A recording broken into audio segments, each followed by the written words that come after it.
I'd like to start off by thanking everyone for subscribing to my channel, as well as those who have made comments and joined as friends.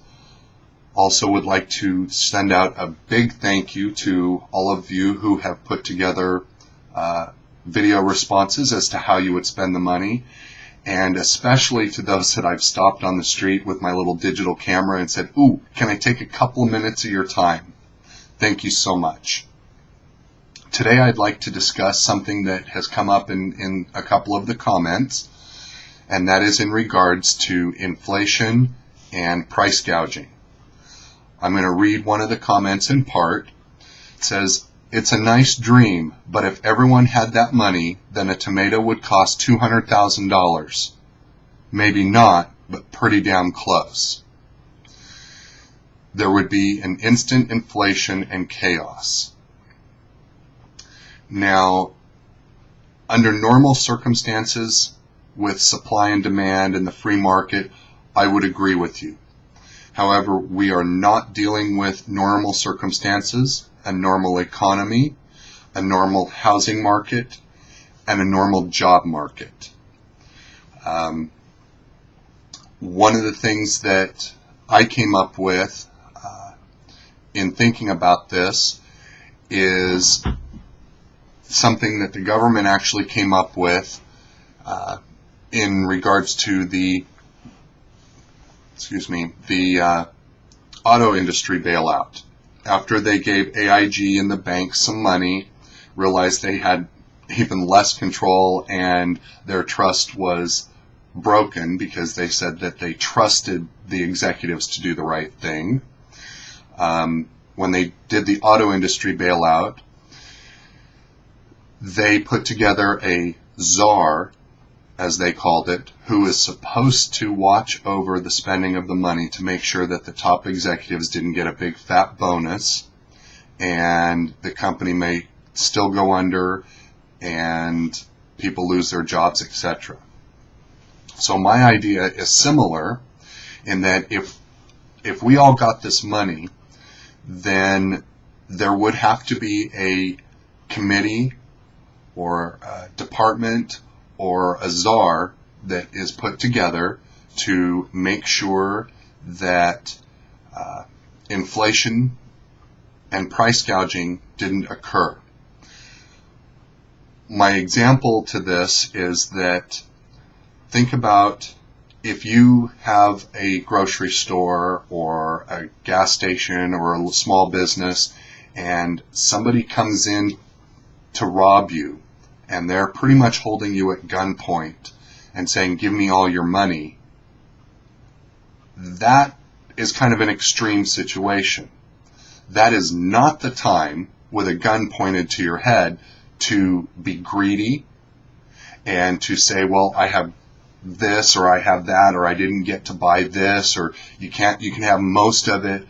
I mean, most of you would agree that under that circumstance, and if you have a job that deals with money, the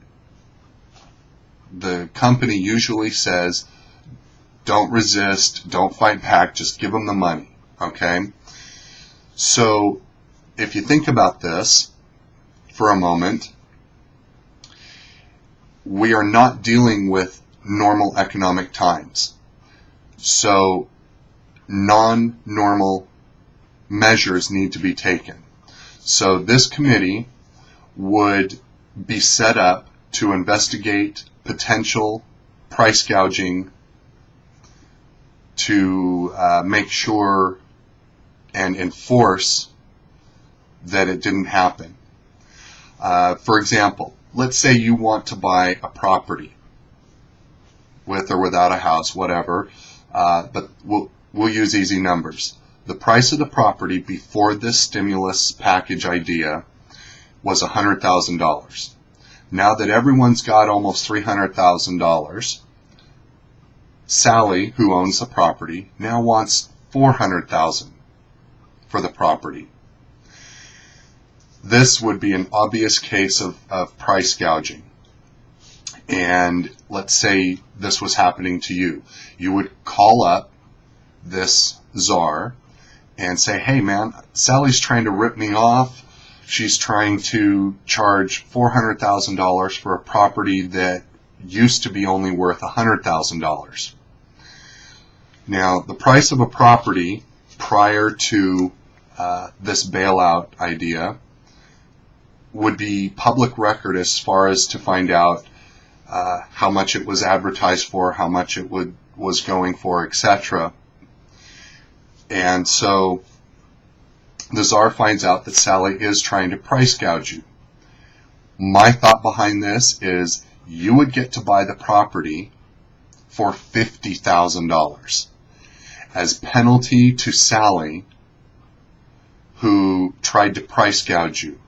Now, there could also be some jail time involved, and there could also be some penalties financially that Sally would have to pay the government, or we'll say the committee, the czar, meaning possibly that's how this division or the czar is financed.